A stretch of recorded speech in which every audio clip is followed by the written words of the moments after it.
What's up, guys? Hey, this is David A. Rosales of Rosales Realty Group at Keller Williams, Northwest Indiana, and today we're going to be covering a couple of points when it comes to the real estate market right now. We're going to do some myth busting and some truth telling.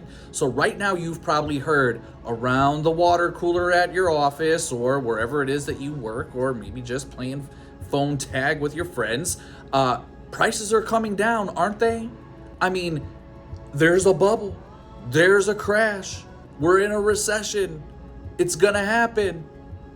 The only time that homes have depreciated in value, believe it or not, is between 2006 and 2013. And that's because the government and the mortgage companies got together and created all these fun and exciting ideas to get lending right before that and put people into houses with no money and no money down in order to get into those homes. The reality of the situation is that less than 1% of foreclosures have been registered across the United States for the last 5 years. Even at the height in early 2020 rather, during the pandemic, the height for forbearance homes would have been gobbled up nationally in about 3 months. The real story is that as of January of this year, the home shortage across the United States was about 5 million. With the amount of people that are coming in to the market to purchase homes, as well as regular people who move up, move down, all that, you're talking about they would have to build at a clip of 2.4 million homes per year for the next decade. So the inventory is going to be shallow and short for the foreseeable future. That's just supply and demand. Now, you might be thinking, well, David, the interest rates, they're sky high. You could say that. They are high for what we've been used to over the course of the last 5 years. But here's what's really fascinating. If you look between 1990 and all the way through 2021, the average mortgage interest rate was about 5.97%. Now, if you go all the way back to 72, and that's including some of those interest rate spikes where like you had the highest, which was like 16, 18, 19%, depending on what your credit was, right? That average from 1972 all the way to 2021 is 7.8%. So those are just the averages from that time frame. The reality is about 5, 6% is where we should be. And that's where we're at. So that's okay. You were blessed if you got to be able to purchase a home under 5%. That's awesome. Also, home equity lines of credit, refinancing opportunities down the road are generally cheaper than when you first get into a home, generally speaking. So the opportunity to refi will always be there, always. So if you're thinking long term, meaning that you're going to purchase a home and live there for the next 3, 5, 10, 15 years, the prices aren't coming down, the rates are where they're at, you're going to be able to have some long-term appreciation there. Not a problem. And you might be thinking, well, is it a bad idea to wait? Is it possible that some of these homes that are out there will actually come down in price? That's a really great question. And that'll be our last thing that we cover in this quick video. The reality of the situation is that, yeah, it's very possible that some homes may come down. Here are the homes that are going to come down in price. Places that have price themselves above what real market value is. Here's a great example. Let's say your house is worth $350,000 and we choose to list it at a price that's going to be able to sell it with the most amount of showings and the most amount of offers. We call that the auction effect. So if we listed it at say $349,970, that would incur us to have multiple people come through, multiple offers be written, and then we would probably get more than that price.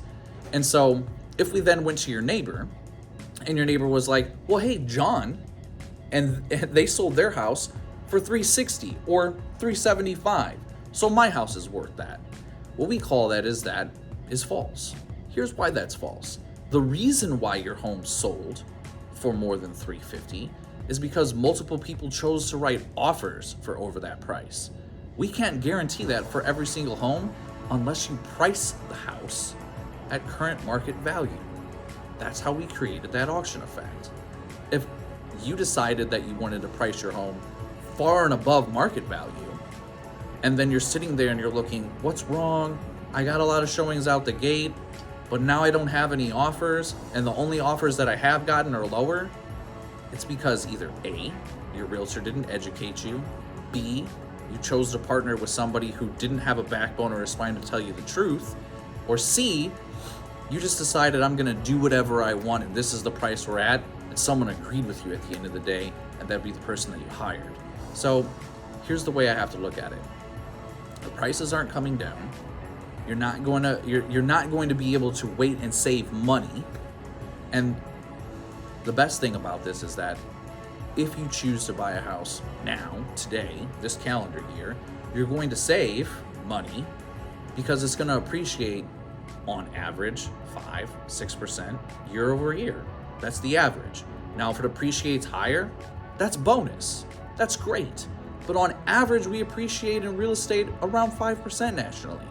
Locally, it's been significantly higher for the last several years because Northwest Indiana has had an influx of businesses, it's had an influx of income increases, things like that. Again, those are driving economic factors that spur growth. Not a bad thing. We've had people coming in from multiple states, not just Illinois. Again, increasing the value of property because there's more people moving into it. So you have to look at all of these factors. So the bottom line is this: are prices coming down? No, not necessarily, unless you overprice your home. Because the general rule of thumb is if you have something that's overpriced, it's always going to come down in value. I don't care what the market looks like.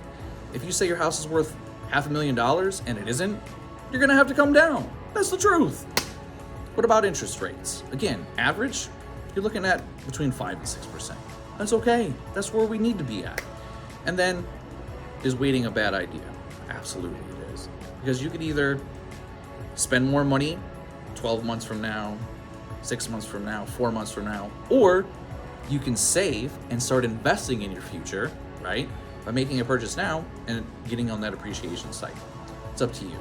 What I have been telling my clients though at the end of the day is that think long term, right? Don't just churn and burn. Don't think that this is an opportunity for me to buy a house and then sell in a year. Think long term. Is this a place that you want to live for the next 3 years, 5 years, 10 years, 15 years, or beyond? Think of it that way. Buy a house that you know that you can afford, number one, and number two, buy a house that you feel comfortable and confident that you and the people who you care about are going to spend some quality time there. So that's my nugget. Hope you guys appreciate it.